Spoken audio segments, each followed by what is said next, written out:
इस पूरे घटना के तीन एंगल्स निकल करके आ रहे हैं। पहला, एक तरह से कहा जा रहा है कि ये पॉलिटिकल मर्डर है, दूसरी तरफ कहा जा रहा है आईएसआई कनेक्शन है, और तीसरी तरफ कहा जा रहा है कि जो उनके विपक्षी थे या जो उनके कॉम्पिटिटर्स थे वो अतीक अहमद को खत्म करना चाहते थे, इसलिए हुआ है। आप एज अ जर्नलिस्ट इस पूरी चीज को कैसे देखते हैं, इस पूरे सिनेरियो को आप किस तरह से देखेंगे, ये मैं जानना चाह रही हूँ। इसलिए पॉलिटिकल मर्डर है जी। पॉलिटिकल मर्डर इसलिए नहीं कि वो पॉलिटिक्स में था। पॉलिटिकल मर्डर इसलिए मैं बोलता हूं कि इसमें से पॉलिटिकल गेन निकलना है, राजनीतिक फायदे के लिए ये हुआ है, एक बड़े षड्यंत्र के तहत हुआ है। यदि आईएसआई का एंगल आप ढूंढ रही है इसमें, तो सरकार को यदि वाकई पता होता कि इसके आईएसआई के साथ वाकई संबंध है, तो सरकार तो इसको बहुत प्रोटेक्ट करके चलती, क्योंकि अतीक अहमद से तो बहुत कुछ चीजें उगली जाती थी। बहुत इंफॉर्मेशन निकालने की जरूरत थी कि और कौन आईएसआई के एजेंट है इस देश में, वो किससे बात करते हैं। अंतरराष्ट्रीय समुदाय को दिखाने के लिए हमारे पास बहुत सारी चीजें थी कि आईएसआई हमारे देश में कैसे ऑपरेट करता है। लेकिन आईएसआई का एक किंगपिन यदि सरकार उसको आईएसआई का घोषित करती है, उसकी हत्या यूं ही होने देना यह बड़ा मुश्किल है। कसाब जिसने बंबई पे हमला किया था, और मुझे गारंटी के साथ कहता हूं कि जितने अतीक ने लोग मारे होंगे उससे ज्यादा कसाब ने लोग मारे थे। बिल्कुल सही बात। इसके बाद कांबड़े नाम के कांस्टेबल ने कसाब का पूरा कार्बाइन अपने शरीर पे खाली करवा के उसको जिंदा पकड़ा, मरने नहीं दिया। और ये तथाकथित आईएसआई का एजेंट, उसके लिए काम करने वाला अतीक की हत्या होती है। पुलिस अपने कवर से रिवॉल्वर नहीं निकालती, एक गोली फायर नहीं करती। दूसरी बात, यदि पुलिस को यह एंगल लगता है कि उसके कॉम्पिटिटर, उसके दुश्मन है, उसकी हत्या कर सकते हैं, जी, तो फिर पुलिस ने उसको प्रोटेक्शन क्यों नहीं दिया? मीडिया के सामने ऐसा एक नेता के जैसा बात करने कैसा दिया? आने वाले समय में तो जितने भी लोग हैं उनकी तो प्रेस कॉन्फ्रेंस ऑर्गेनाइज करनी चाहिए उनको, कि ये फला आदमी पेशी पे आ रहा है, उसके बाद मीडिया से बात करेगा 12:12 पर। और सभी होटल क्लार्क में सभी लोग वहां पे बैठेंगे, उसके बाद चाय पानी नाश्ता होगा। यही रह गया था बस। अब जिस हिसाब से मीडिया इतना क्लोज हो गया था, मैं भी ताज्जुब कर रहा था कि अरे बाप रे, ये क्या हो रहा है? किसी बड़े नेता की पेशी हो रही है क्या? मतलब मैंने यहाँ 2G स्कैम के लोगों को पेश होते हुए देखा। मैंने काजी मोरी से लेके मैंने राजा तक जो मंत्री रह चुके हैं उनको पेश होते देखा 30 हजारी में। मैं कई बार गया हूं 30 हजारी में, तो दूर से देखना पड़ता था, मीडिया उनके पास आ नहीं सकता था। जो लोग कैबिनेट में मंत्री है वर्तमान में, वो उससे 2G से फ्री होके फिर भी लोकसभा में चुनाव जीते हैं। वो लोगों को भी मीडिया मिल नहीं पा रहा था जैसा। लेकिन इस अतीक अहमद जैसे गुंडे को मीडिया का इतना एक्सपोजर देना, ये भी उस एक षड्यंत्र का हिस्सा लगता है मुझे। पॉलिटिकल मर्डर इसलिए मैं कहता हूं, इसलिए नहीं कि अतीक अहमद का पॉलिटिकल बैकग्राउंड है। फिर से मैं रेखांकित करना चाहता हूं, अतीक अहमद के मरने से पॉलिटिकल गेन किसको होना था, कौन ले सकता है, इसको देखना होगा। क्योंकि अतीक एक गुंडा था, उसके मरने को अतीक के बाकी सिंपथाइजर पॉलिटिकल, चाहे ओएसी हो चाहे समाजवादी पार्टी हो, ये कैश नहीं कर पाएंगे। क्योंकि किसी गुंडे की हत्या की कोई कैश नहीं करेगा, समाज उसको जस्टिफाई नहीं करेगा। लेकिन इसको हमने मरवाया और हिंदुओं से मरवाया। ये बहुत सारी बातें आने वाले चुनाव में आपको, और ये ट्वीट बता रहे हैं, ये ट्वीट बता रहे हैं कि इसको पॉलिटिकल गेम कैसा कर रहे हैं जी। यदि वो कहते हैं कि ये श्री कृष्ण ने कहा है, जो बोल रहे हैं हमारे कैलाश विजयवर्गीय इंदौर से ट्वीट कर रहे हैं, जैसी करनी वैसी भरनी, तो फिर कलकत्ता में जो हश्र हुआ बीजेपी का, वो जैसी करनी वैसी भरनी है। यदि वहां जाके बोल रहे हैं अमित शाह कि वहां हिंदुओं का कत्ल हो रहा है, तो फिर ये ऊपर का ही न्याय है क्या? आसमानी न्याय है? आसमानी न्याय सिर्फ उत्तर प्रदेश के भूमि पे होते हैं। नहीं, ये जस्टिफाई करना पड़ेगा ना प्रज्ञा। बिल्कुल ठीक बात है सर। मतलब उत्तर प्रदेश में ही भगवान है, राम और श्री कृष्ण का जन्म वहां हो गया तो बाकी सारे महाराष्ट्र यहाँ भगवान है ही नहीं। वहां जो हत्याएं हो रही है वो कुदरती न्याय नहीं है। यदि हर हत्या कुदरती न्याय है तो फिर हिंदुओं की हत्या भी कुदरती न्याय है। फिर सिखों का वो हत्या का जो इतना बड़ा जिनोसाइड हुआ दिल्ली में, और गोधरा भी, क्या आप आसमानी न्याय समझेंगे? कतई नहीं। नमस्कार Ashok sir. Ashok sir, police की मौजूदगी में और मीडिया के सामने अतीक अहमद की गोली मारकर हत्या कर दी जाती है और बीजेपी के मंत्री इसे आसमान से किया हुआ फैसला बताते हैं, कुदरत का न्याय बताते हैं। क्या आप भी इसे कुदरत का न्याय मानते हैं? नहीं, मुझे लगता है कि जो लोग इसे कुदरत का न्याय मानते हैं वो ये सोच के चल रहे हैं कि ये कुदरत का ही राज चल रहा है, भारतीय जनता पार्टी एक नाम मात्र है। हमारे यहाँ कुदरत का न्याय किसको कहते हैं हम, और कुदरत का न्याय को जस्टिफाई करने वाले ये लोग कौन होते हैं? मेरा आज भाजपा वालों से सवाल है कि जब भैरव सिंह शेखावत चुनाव लड़ रहे थे राष्ट्रपति पद का, उस समय समाजवादी पार्टी ने भैरव सिंह शेखावत का साथ नहीं दिया था, वो अलग रहे थे। ऐसे में पार्टी की व्हीप छोड़ने के बाद भी अतीक अहमद ने भैरव सिंह शेखावत के लिए वोट किया था। आज जिस भारतीय जनता पार्टी का केंद्र में राज्य है, पार्लियामेंट में 300 से ज्यादा लोकसभा में सदस्य है, क्या अगला सदन जब शुरू होगा उस समय जो श्रद्धांजलि दी जाएगी तो क्या ये लोग वॉकआउट करेंगे या श्रद्धांजलि देंगे? ये दोहरी नीति है। आप इसको कुदरती न्याय कह के इस देश के संविधान का अपमान कर रहे हैं। प्रज्ञा, मैं बार बार आपके दर्शकों को भी ये बताना चाहता हूं कि अतीक अहमद का मरना, उसके भाई का मरना, उसके बेटे का मरना, ये मेरे लिए कोई बड़ी बात नहीं है। ये लोग अंडरवर्ल्ड के थे, इनकी मौतें वैसे ही होती है। सवाल है कि अतीक अहमद द्वारा एक एमएलए का खून करना, राजू पाल का, उसके बाद योगी जी धाकड़ मुख्यमंत्री होते हुए राजू पाल के साले की दिन दहाड़े हत्या होना, अपने बेटे ने हत्या की इसके लिए उसका गर्व करना, उसके बाद एसटीएफ द्वारा तमाम लोगों को शूट करना और फिर आतिक की हत्या करना, ये सारा यदि घटनाक्रम मैंने देखा तो मुझे कहीं ना कहीं यहाँ कानून व्यवस्था का प्रश्न दिखाई देता है।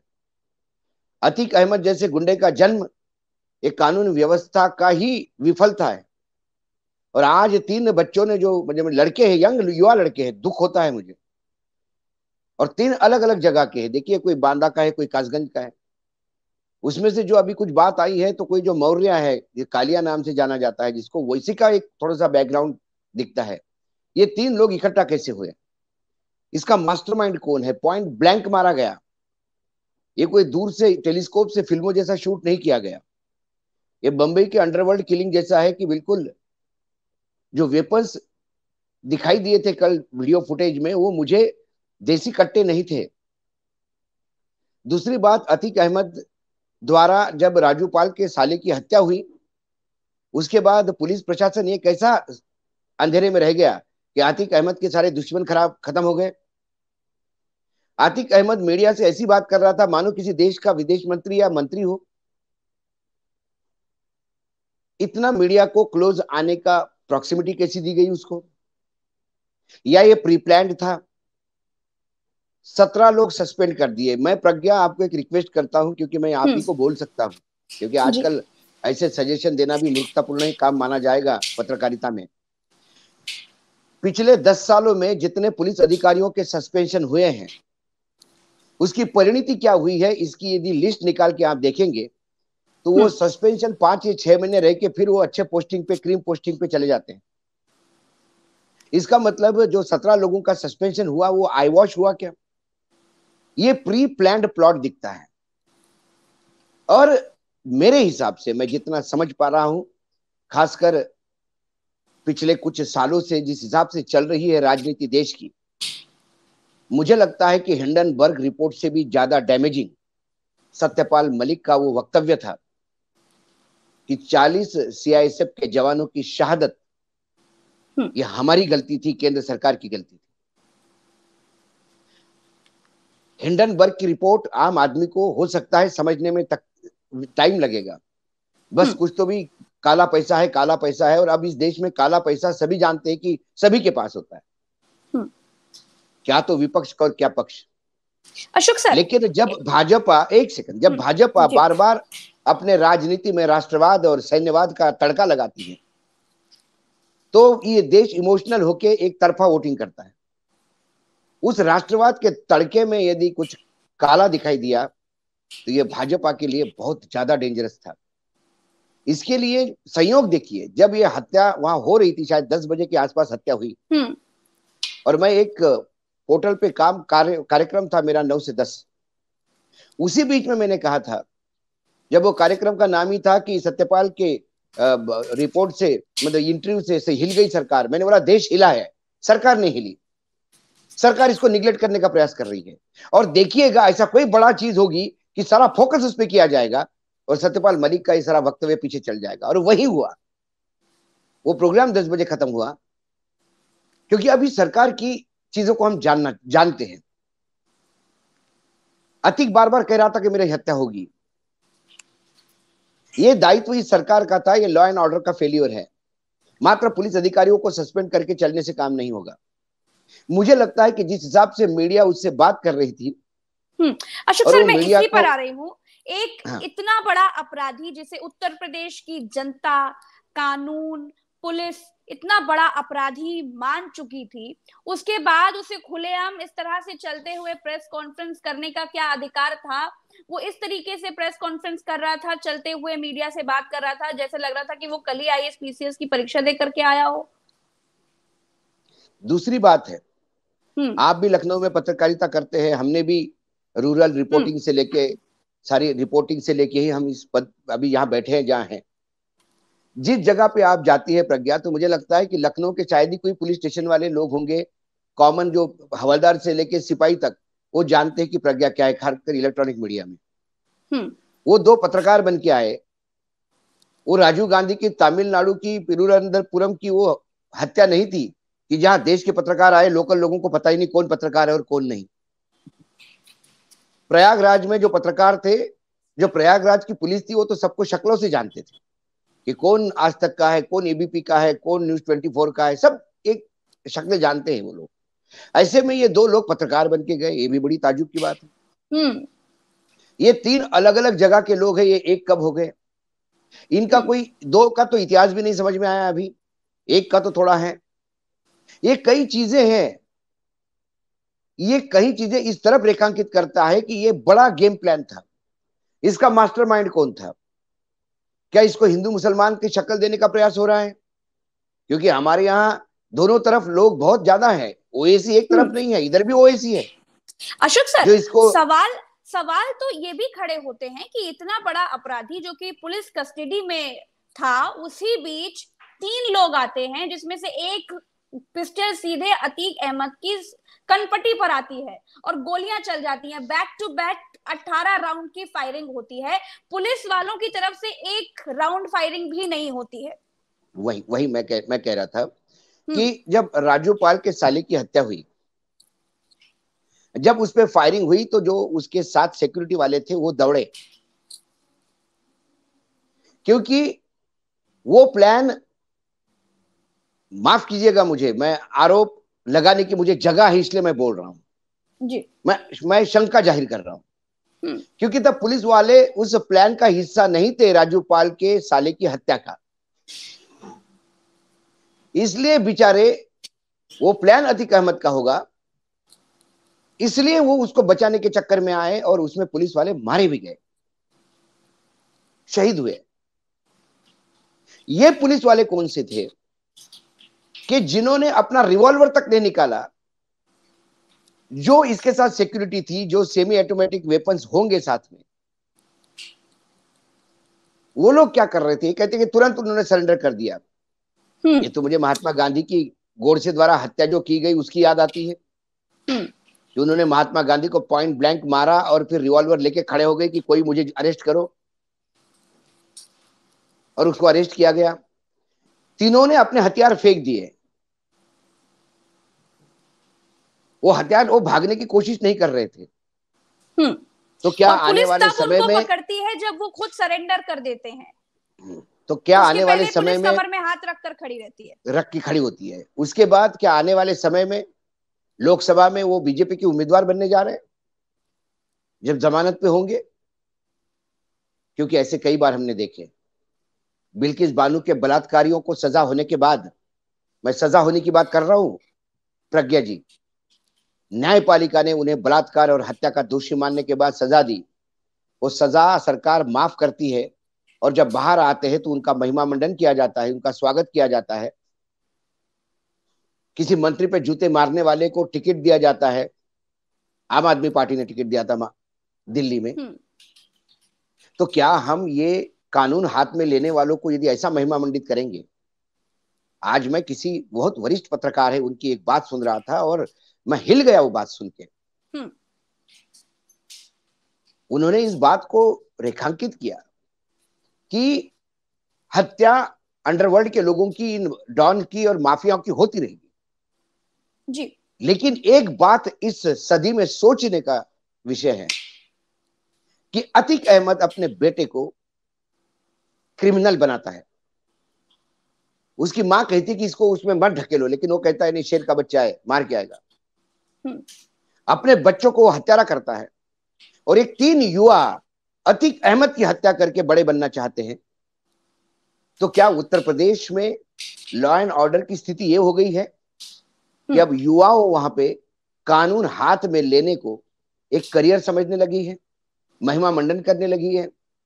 उनको लगता है कि इंजीनियर होके क्या मिलेगा, इससे अच्छा किसी डॉन की हत्या करके बड़ा नाम बन जाओ और राज्य करो। तो उत्तर प्रदेश में राज्य किसका है? योगी आदित्यनाथ का है, भारतीय जनता पार्टी का है, कानून का है, या अतीक जैसे और अतीक के हत्यारों जैसे लोगों का है? ये सवाल है। यहाँ का युवा हत्या करने के लिए आगे आता कैसा है? प्रश्न ये है। अशोक सर, जब कोई मंत्री पद संभालता है कोई मंत्री, तो ये कसम खाता है कि मैं तो संविधान के हिसाब से काम करूंगा, ना कि पाप पुण्य के हिसाब से। स्वतंत्र देव सिंह बीजेपी के मंत्री हैं, वो कहते हैं कि पाप पुण्य का हिसाब हुआ। सभी ने कहा, कैलाश विजयवर्गीय ने कहा कि उन्होंने श्री कृष्ण को कोट किया। बीजेपी में दूसरे नंबर के मंत्री हैं सुरेश खन्ना, वो भी कहते हैं कि कुदरत का न्याय है, आसमानी न्याय है ये। मैंने वही तो कहा, जब उत्तर प्रदेश में योगी की सरकार कानून व्यवस्था रखने के लिए विफल हो जाती है तो फिर ये कुदरत का न्याय, ऊपर वाले का न्याय, ये तमाम बातें, ये मैं पढ़ रहा हूं लगातार। फिर मैं रेखांकित कहता हूं कि आज का ये जो शो है, ये कोई आतिक की हत्या हुई इसका मातम मनाने के लिए नहीं। आतिक का मरना ये इशू नहीं है, उसकी हत्या होना ये इशू है, जिसको कानूनन फांसी होनी चाहिए थी या अपने तो कुकर्मों की। और फांसी होती ही, दर्जनों केस थे, उम्र कैद काट रहा था, इसके बाद फांसी ही होनी ही थी। कानून पर जो विश्वास रखते तो फांसी ही होती, अतीक का अंत होता ही, इस आतंक का अंत हो जाता। लेकिन इस तरीके से हत्या के बाद इस तरह के बयान आना, और कई सारे वीडियोस भी सामने आ रहे हैं जिसमें देखने को मिल रहा है लोग जश्न मना रहे हैं। इसको एक एंगल और भी है, इसको कानून व्यवस्था की बात हम करते हैं, लेकिन न्यायपालिका को भी एक बार फिर से अपने गरिमा में झांकना होगा जी। क्या न्यायपालिका के मुंह पे ये तमाचा है? यदि वो कहते हैं ये कुदरती कानून है, कुदरती न्याय है, यदि ये कहते हैं कि ये होना ही था, और यदि इस हत्या को जायज ठहराने वाले इन मंत्रियों को कानून ने नोटिस देनी चाहिए, न्यायपालिका ने अवमानना की।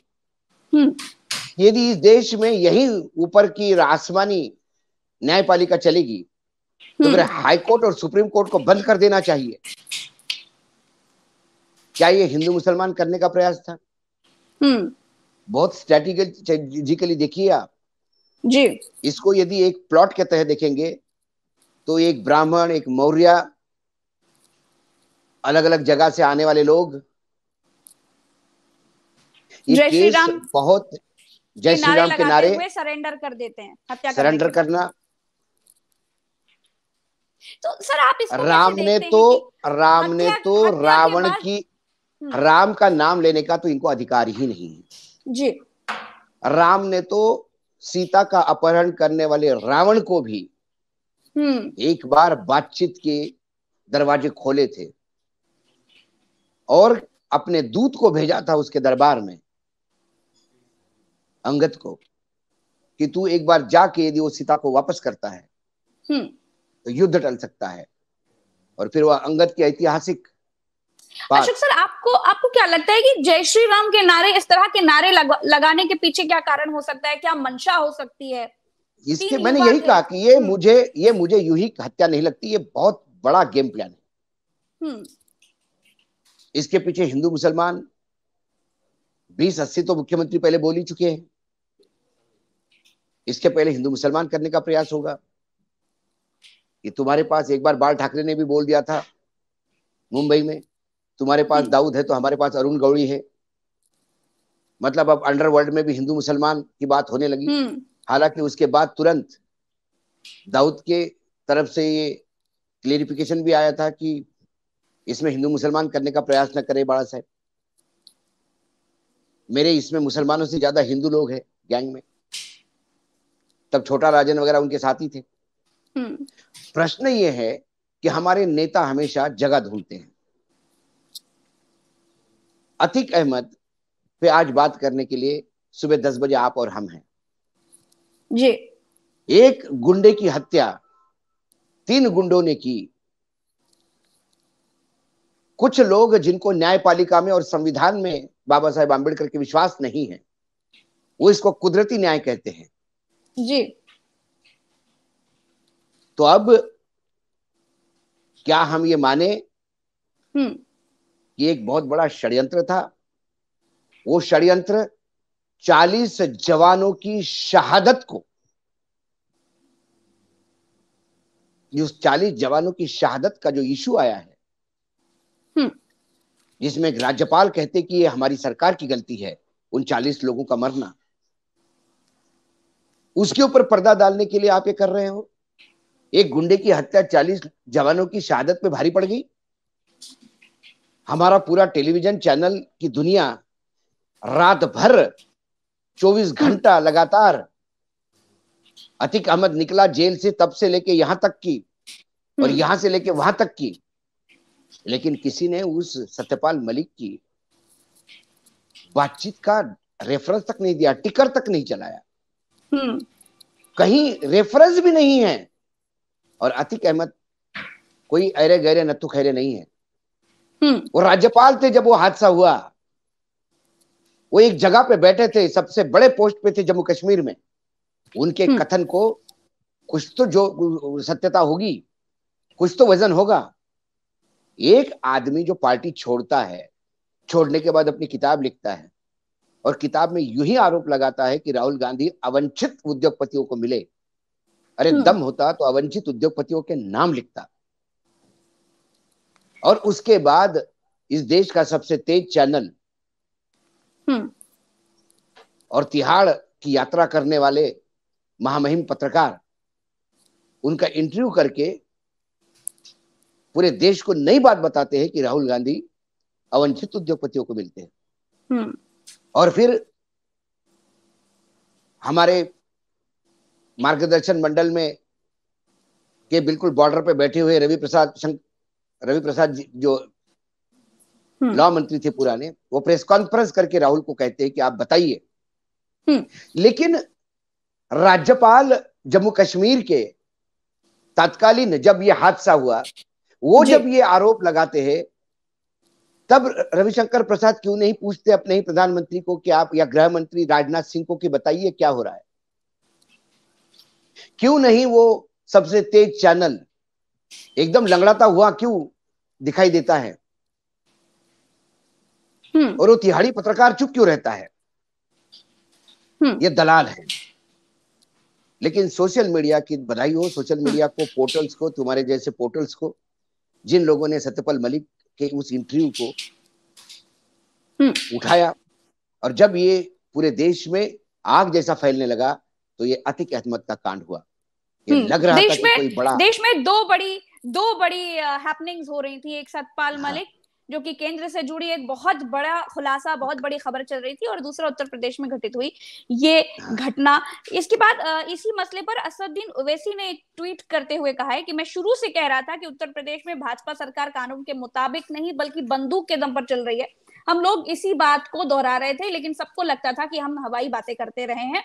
इससे लोगों में संविधान में विश्वास कम होगा।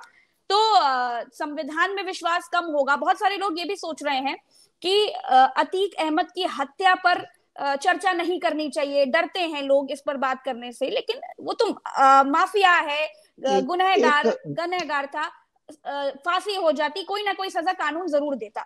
लेकिन संविधान के तहत, कानून के तहत, कानून पुलिस की कस्टडी के बीच में किसी अपराधी जिसकी सुरक्षा की जिम्मेदारी उत्तर प्रदेश के मुख्यमंत्री की होती है, क्योंकि वो पुलिस कस्टडी में है और उसकी हत्या हो जाती है, तो क्या संविधान के राज में ये सवाल उठाना क्या गलत है अशोक सर? बिल्कुल गलत नहीं। और गुंडों के बारे में बात करना क्या गलत बात है? गुंडों का साम्राज्य ही डर इस बात पे चलता है।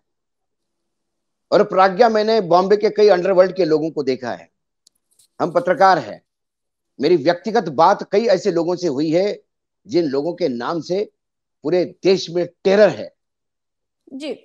मैंने उनसे ज्यादा डरपोक लोग नहीं देखे। वो बात करते समय टेबल का चम्मच भी नीचे गिर गया तो उठ के खड़े हो जाते हैं, उनको लगता है पता नहीं कहां से हमला हो रहा है। जो सबसे लोग डरते हैं, डरपोक लोग ही भय दिखा दिखा के अपना साम्राज्य बनाने का प्रयास करते हैं। निडर तो महात्मा गांधी थे, कई हमले होने के बाद भी उन्होंने कहा कोई फर्क नहीं पड़ता, ठीक है मैं तो वैसे ही रहूंगा। उन पे पहले हमले की जब हुई थी, सरदार पटेल जी ने उनको कहा था कि आपकी सिक्योरिटी की बहुत जरूरत है, उन्होंने कहा नहीं मैं लोगों से अलग नहीं हो सकता। वो निडर थे जी। देखिए प्रज्ञा जी, मौत तो हर एक को आनी है, कोई हम अमरपट्टा लेके तो नहीं आए जी, लेकिन मरमर के जीना, किसी की तलवे चाट के जीना इस समाज में है, तो समाज में तो जानवर भी, कुत्ते भी रहते हैं। कुत्ता भी कहीं ना कहीं वफादारी दिखाता है। हम यदि पत्रकारिता में है तो हमें वफादारी दिखानी होगी। डर इस बात किस बात का? आतिक गुंडा है तो उसको गुंडा कहने में डर किस बात का? अशोक सर, सरकार एक तरफ कहती है गुंडे माफिया सब उत्तर प्रदेश छोड़कर भाग गए हैं, और दूसरी तरफ लाइव टीवी पर गोलियां बरस रही हैं, और उत्तर प्रदेश के जो मंत्री हैं, बीजेपी से जुड़े मंत्री, कहते हैं कि ये हिसाब किताब है पाप पुण्य का, कुदरत का न्याय नहीं है। मेरा ये कहना का मतलब है कि जब राजू पाल के साले की हत्या हो गई तो इनको सांप सूंघ गया था क्या? तब उस हत्या को ये क्या मान रहे थे? अपनी विफलता। ये एक नरेशन बनाने का प्रयास है, क्योंकि आतिक अहमद एक विशिष्ट समाज से आता है, धर्म से आता है जी। तो न्यायिक हो गया। तो फिर हर हत्या जो है वो क्या कुदरत का कानून है?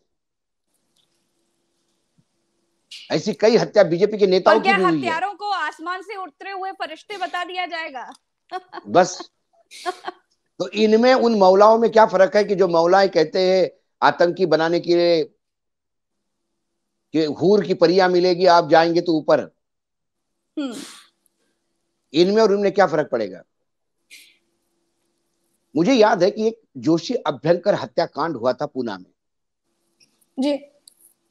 तब मैं 7वीं 8वीं में पढ़ रहा था सैनिक स्कूल सतारा में। प्रज्ञा, पूना में ये खौफ था कि 4 बजे बाद लोग घर से निकलना बंद हो गए थे शाम को, क्योंकि कोई ऐसा घर में घुस जाता था और पूरे परिवार को, पूरे के पूरे परिवार को खत्म कर देते थे। पहला एक परिवार जोशी और दूसरा अभ्यंकर, पूरा का पूरा परिवार, मुझे बच्चे नौकर कोई किसी को जिंदा नहीं छोड़ते थे। तो जोशी अभ्यंकर हत्याकांड के नाम से वो फेमस था। कुछ दिनों के बाद वो हत्यारे पकड़े गए। वो कॉलेज के युवा थे, उनको फांसी की सजा हुई। उनमें से एक जो था उसके चेहरे पे कोई भाव नहीं था। जब उसको पूछा गया कि आपको फांसी की सजा हुई है, उसने कहा कि मैं गीता पढ़ता हूं। जो मेरे हाथ से मरा उसकी मौत तय थी, मैं निमित्त था। मेरी मौत भी तय है, जज साहब निमित्त है। यदि श्री कृष्ण की गीता को आप उल्टा समझोगे तो यही होगा। अशोक सर, आखिरी सवाल आपसे है। अशोक सर, आखिरी सवाल है। इस पूरे घटना के तीन एंगल्स निकल करके आ रहे हैं। पहला, एक तरह से कहा जा रहा है कि ये पॉलिटिकल मर्डर है, दूसरी तरफ कहा जा रहा है आईएसआई कनेक्शन है, और तीसरी तरफ कहा जा रहा है कि जो उनके विपक्षी थे या जो उनके कॉम्पिटिटर्स थे वो अतीक अहमद को खत्म करना चाहते थे, इसलिए हुआ है। आप एज अ जर्नलिस्ट इस पूरी चीज को कैसे देखते हैं? इस पूरे सिनेरियो को आप किस तरह से देखेंगे, ये मैं जानना चाह रही हूँ। इसलिए पॉलिटिकल मर्डर है जी। पॉलिटिकल मर्डर इसलिए नहीं कि वो पॉलिटिक्स में था। पॉलिटिकल मर्डर इसलिए मैं बोलता हूं कि इसमें से पॉलिटिकल गेन निकलना है, राजनीतिक फायदे के लिए ये हुआ है, एक बड़े षड्यंत्र के तहत हुआ है। यदि आईएसआई का एंगल आप ढूंढ रही है इसमें, तो सरकार को यदि वाकई पता होता कि इसके आईएसआई के साथ वाकई संबंध है, तो सरकार तो इसको बहुत प्रोटेक्ट करके चलती, क्योंकि अतीक अहमद से तो बहुत कुछ चीजें उगली जाती थी। बहुत इंफॉर्मेशन निकालने की जरूरत थी कि और कौन आईएसआई के एजेंट है इस देश में, वो किससे बात करते हैं। अंतरराष्ट्रीय समुदाय को दिखाने के लिए हमारे पास बहुत सारी चीजें थी कि आईएसआई हमारे देश में कैसा ऑपरेट करता है। लेकिन आईएसआई का एक किंग पिन यदि सरकार उसको आईएसआई का घोषित करती है, उसकी हत्या यूं ही होने देना ये बड़ा मुश्किल है। कसाब जिसने बंबई पे हमला किया था, और मुझे गारंटी के साथ कहता हूं कि जितने अतीक ने लोग मारे होंगे उससे ज्यादा कसाब ने लोग मारे थे।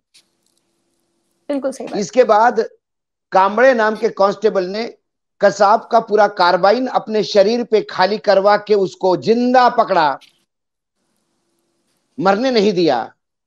और ये तथाकथित आईएसआई का एजेंट, उसके लिए काम करने वाला अतीक की हत्या होती है, पुलिस अपने कवर से रिवॉल्वर नहीं निकालती, एक गोली फायर नहीं करती। दूसरी बात, यदि पुलिस को यह एंगल लगता है कि उसके कॉम्पिटिटर, उसके दुश्मन है, उसकी हत्या कर सकते हैं, जी, तो फिर पुलिस ने उसको प्रोटेक्शन क्यों नहीं दिया? मीडिया के सामने ऐसा एक नेता के जैसा बात करने कैसा दिया?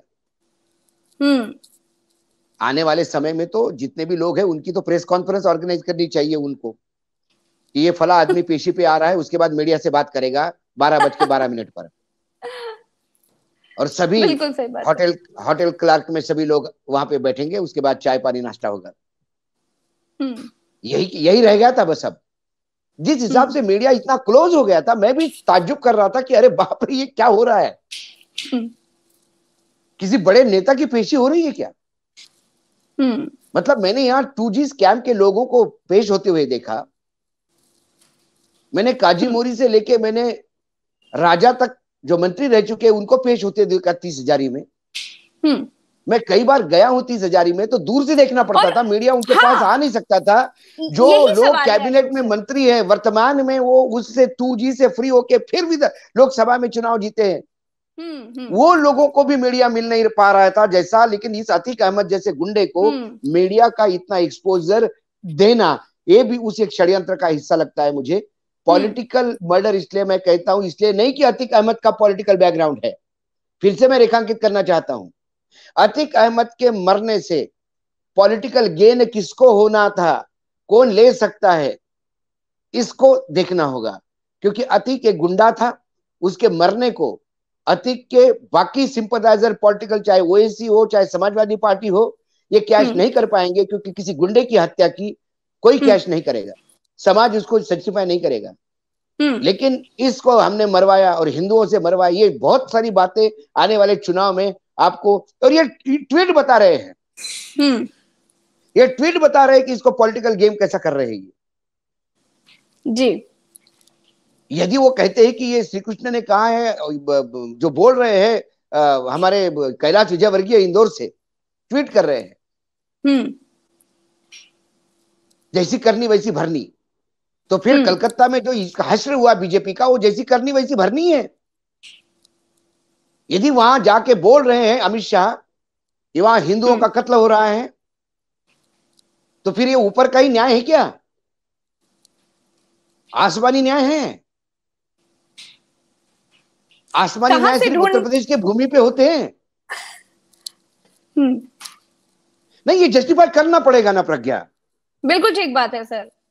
मतलब उत्तर प्रदेश में ही भगवान है, राम और श्री कृष्ण का जन्म वहां हो गया, तो बाकी सारे महाराष्ट्र या भगवान है ही नहीं। वहां जो हत्याएं हो रही है वो कुदरती न्याय नहीं है। यदि हर हत्या कुदरती न्याय है तो फिर हिंदुओं की हत्या भी कुदरती न्याय है। फिर सिखों का वो हत्या का जो इतना बड़ा जिनोसाइड हुआ दिल्ली में, और गोधरा भी, क्या आप आसमानी न्याय समझेंगे? कतई नहीं। हत्या करने के बाद इसको आप भगवान के नाम के पीछे और अपने पुराणों के नाम के पीछे जस्टिफाई करने की कोशिश करते हैं। शर्मसार है। इन लोगों को संविधान की शपथ लेने का अधिकार भी नहीं।